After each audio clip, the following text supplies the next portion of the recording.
A new sitcom starts this week on the All Courts TV where the rapper that sang You Can't Touch This lives in a flat above everyone's favourite Victorian detective.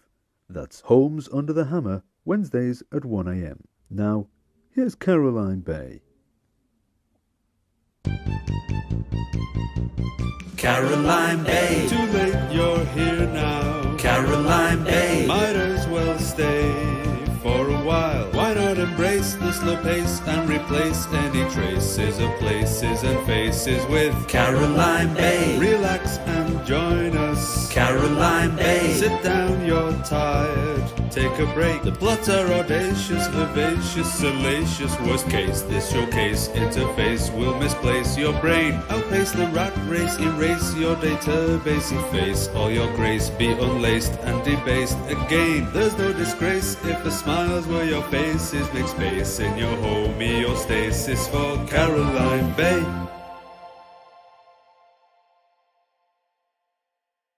Welcome to Caroline Bay, an improvised, sun-drenched seaside soap opera. A place where its residents live their best lives and their worst decisions. Narrative long-form presented to you by Casino Improv. And today we ask ourselves, will the ship finally find its true captain? And what's with the water? We join our first scene back at the piece of ship where Gerald has arrived from who knows where to see April and Half Pint still bickering about what is going on with the pub. Look, No. Gerald, I'm just. okay, it's my pub. Yeah. But No. what I'm going to do first, I want to keep it civil. Here is We some don't need to drink. keep it civil. We just need to. What size of a drink were you giving me? Sorry, what size of a drink were you giving me? What Oh, was that glass look, that you this- just tried to this- pass me? Was that a pint glass? Hey, now, calm down. This bullshit go on far too long. Okay, got sick to back canines. Right. April, I have already spoken to you about our lineage. What? Half Pint, I have not spoken to you. I No, you don't want to haven't. bring it up again in case I start to cry about your mother. She was wonderful and she was my daughter. I am your grandfather. You can, either of you, call me Pop Pop or Grand Gerald or whatever you see is best for you. But one way or another, it should be revealed that I am your maternal grandfather. How is this the first time you've told me this? Also, you look terrible, Gerald. You look Yes, terrible. yes. Your dungarees are covered in blood. What happened? It is my blood, or at least when we put it in, it wasn't my blood, but now it's come out, it is my blood. It was probably from a local dog, but I have accident. I was trying help Happy with something, and giant rock fell on me and make me crush. And it take hours and hours for me to lift it up again and throw it into the woods. Because who wants to see a rock covered in garlic blood? But I'm not so bad now. Like I've had a few minutes to get used to things. All the bones are clicking back into right place. This part of the skull, it doesn't make the noise anymore, so it's all good. But mainly, let us focus on one thing, okay? This pub was your mother's pub, okay? For both of you. Yeah. Whether you get on or not, whether you are, how they say, at each other's throats, that is irrelevant. But what I, as your grandfather, as the technical rightful owner of this pub, I tell you you get along or no pub. I will G-Pops, you turn can't this be pub serious. around. I don't think that this. No. You are not the rightful owner. Yeah, no, I agree. I agree with her. Okay, Thank answer me you. this, April. Yeah. Answer me this. You come walk back into town. You walk into pub. You say, "Hey, you behind bar, lanky boy, tallest boy in Caroline Bay. What? What? Whose pub is this? It is my pub." And you say it's your pub, and suddenly it is. Yeah, I'm the oldest child of the. Okay, No. well, I'm older than all the children. You are the grandchildren. I am best old. So it's my freaking pub. Sorry, Gerald, can we just have a minute? I'm just gonna leave this chunky pint for you there. Whoa, junkie pint. Also, do you want me to pour it into a dish? Would you be happier if I poured it into? Oh no, I don't mind eating out of a glass. Okay, all right. The actual fuck.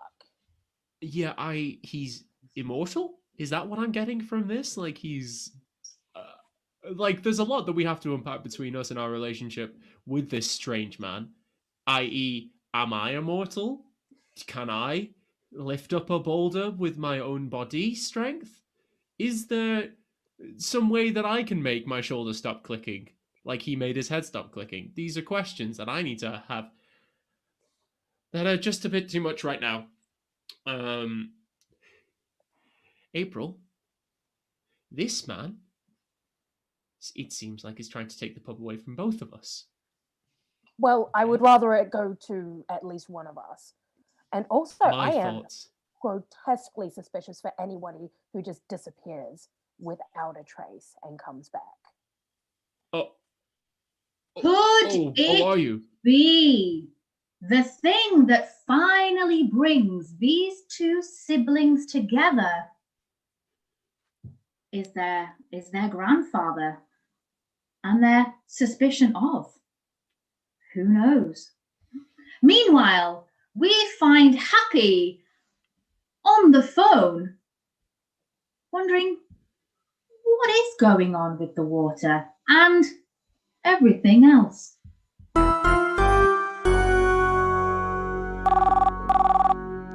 Hello. Yeah, no, this is a good time. Yeah, I'm just at the water park, but since the whole spam thing, no one's coming anymore because it's no fun sliding down a chunky slide. Yeah, no, it's going well. Well, there were a few hiccups. Just as I was about to block off the water, we realized that we hadn't actually thought of how we were going to do that. But there was a boulder there, and I actually managed to get some help. And we I got the minions to push him off. Yeah. Well, I'm pretty sure it was quite high up. No, he couldn't fly. I saw him hit the bottom, and the boulder went on top. So I know. I honestly, I have no idea how he's back. No clue. Right. I mean, that aside, everything's just getting a bit weird. As we were going to find the key to get the shovel from inside his house, the minions were inside, and then April turned up. So I had to distract her. And do you know what? For someone who asks a lot of questions, she's been missing for a long time.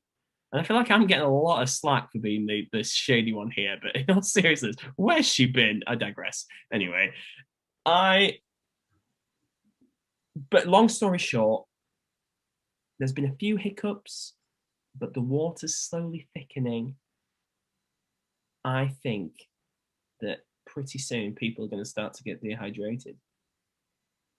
And when they get dehydrated, they won't walk. They'll always get the bus. Oh, happy by name, devious by nature. Who's on the other end of the phone? Will we find out? We don't know. All too playful there. However, someone who has still all to play for is, of course, Terry Terrence. Will he run? Will he not? What we do know is he's now out of hospital, and his best friend, Half Point McCoy, has picked him up and decided to treat him to an ice cream. Is he going to try and persuade him to run? Is he going to say what's good for his health? Who knows?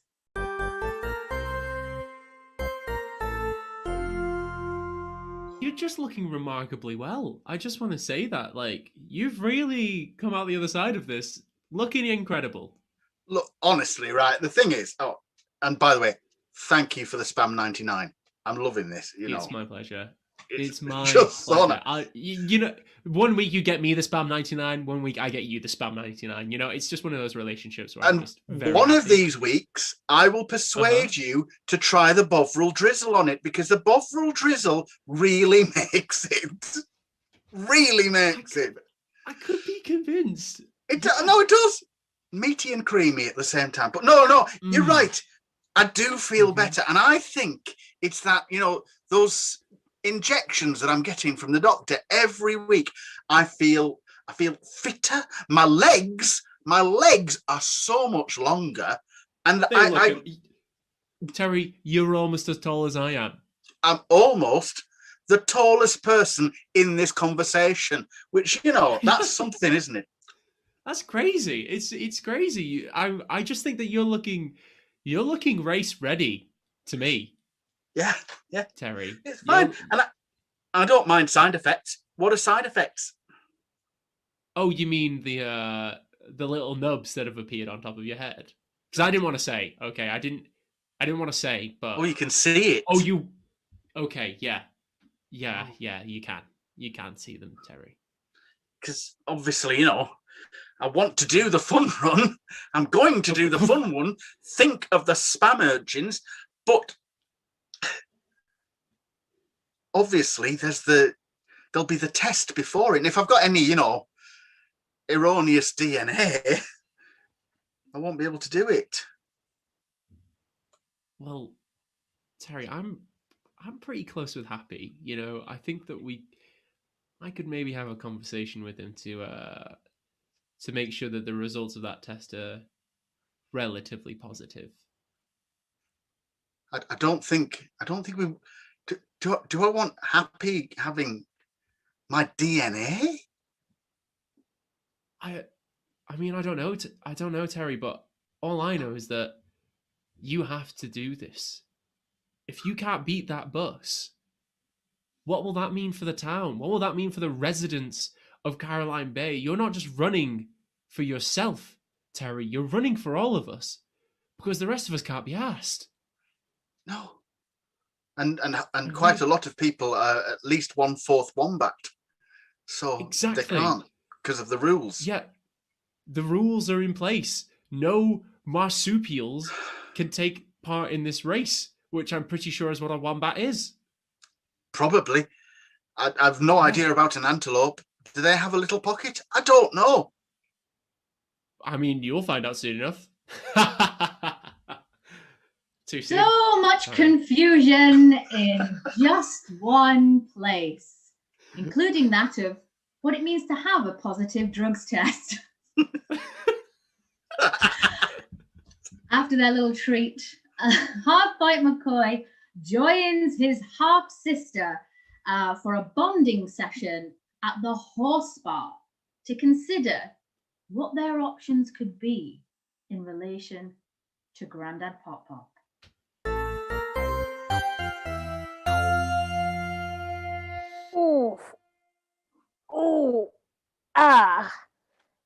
Oh yeah, is that your first time getting the hoof treatment? Yeah, it is. It is severe. They were new shoes and all. Jesus, wet. Clip clop up and down your back. I mean, look, the first 5 times it's quite intense, but like after a while you get used to like the kind of jerky nature of the operation. And you really can appreciate. You know what I really liked? Where you just sort of like lay down on the floor and the horse just gently wafts its tail over your face. Like, it Yeah. took me a while to sort of get used to it because I'm just sort of like, this horse is definitely going to shit on me. But it didn't. It was like a real trust No. exercise. I really liked Yeah. it.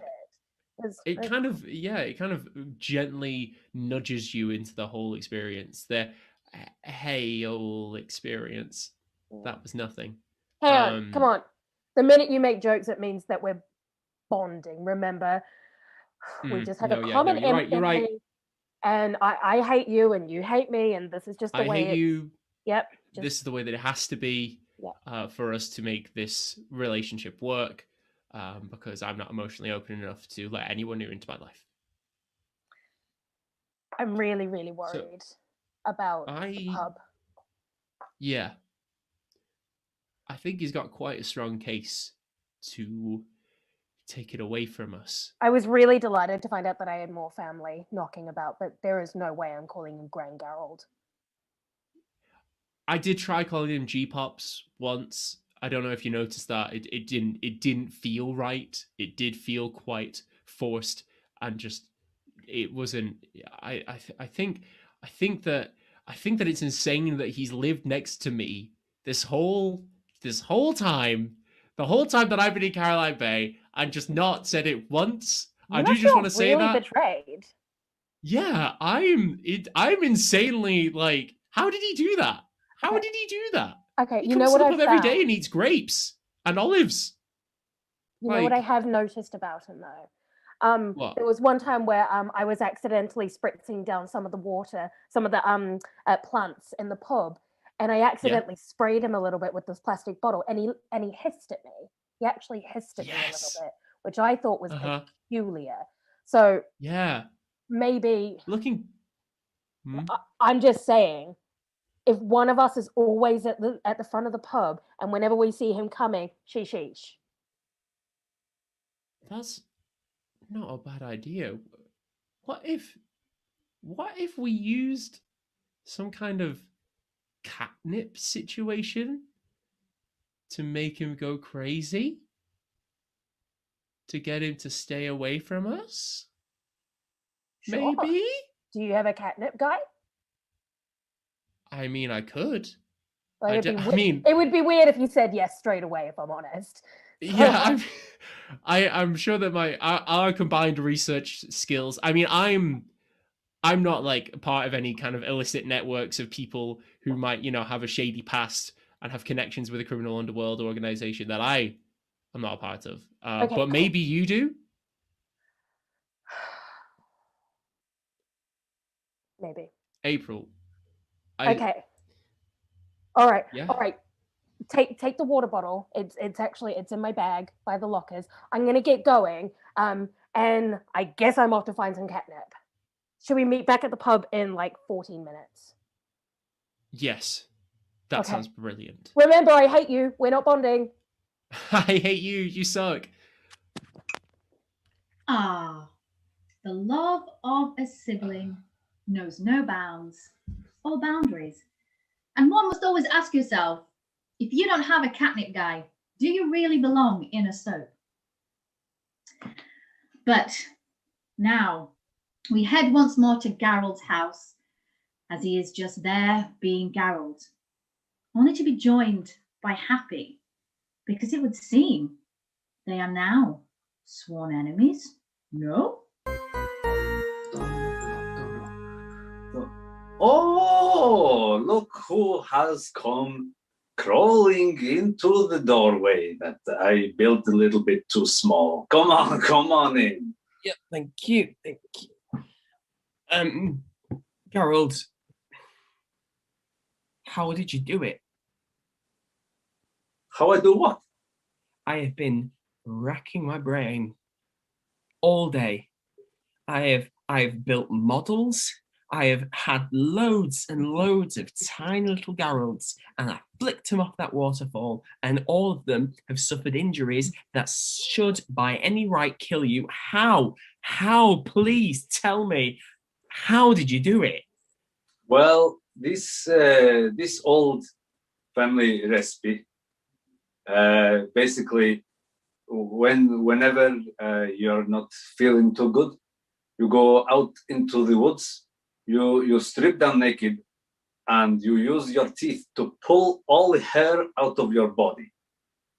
And then once you do that, you eat the hair. And then once you do that, you go for a number toilet and you use that, you spread back on your body again. Are you writing all this down? No. So sorry, I got to number toilet, and then what comes after that? Spread it all over. I'm joking with you. I just want you to go to the woods and rub your own poo on yourself. I cannot explain. Geralt can never really explain. I have lived a great life. I have lived at least 7 great lives. And everyone, at some point, there is, accident, but I grow strong with each one. Strong. Strong. Okay. Just do you happen to remember anything that was going on at? Well, I remember I was help you. Mm-hmm. You needed waterfall blocking up with boulder, and I tried to lift it, but somehow it get away from me, and it fall on me, crush me, smash me into water. And to be honest, I was not happy when I wake up 5 hours later, and I am still underwater with a rock on chest. This is not the best situation I've ever wound up in. But now I figure out, when I come to, I'm covered in the water, and it's very greasy, like meat, but not properly decent meat. Geralt, I had you pushed. We pushed you off that waterfall, and by all rights, you should have died, and you shouldn't have seen it. But you know what? It actually doesn't even matter, because by midnight tonight, all the water will be gone. Seaside town, Caroline Bay, will be a desert, and there is absolutely nothing that any of you can do about it. Okay, so when you say it doesn't really matter, what you mean is it matters the fucking most. It matters so much that a lot of things depend on it. What you're saying is you could not murder me and get me out of your way. You need somehow to cover this up because you are greasing up all water with spams, and you are dick. Well, this is true, and you'd have a point if I hadn't have already told the police that I saw you blocking up the waterfall. You were missing for hours. You came back soaking wet, covered in blood. That does sound bad. How bad does it sound if you are trapped in the house of that man? I don't know what you mean. I mean, little door you crawl through, only bend one way. It's gigantic cat flap, fool. It's for keeping you inside. You go nowhere, my friend. You're stuck with Geralt now. Well, I think whatever way we can look at this, it looks pretty bad. That's all from us for another episode of Caroline Bay, but join us next time to find out, will those siblings eventually become true shipmates? Will Terry win the race against the bus?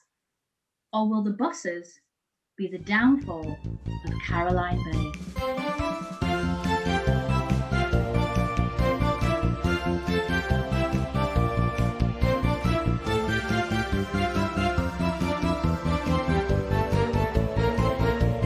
Caroline Bay.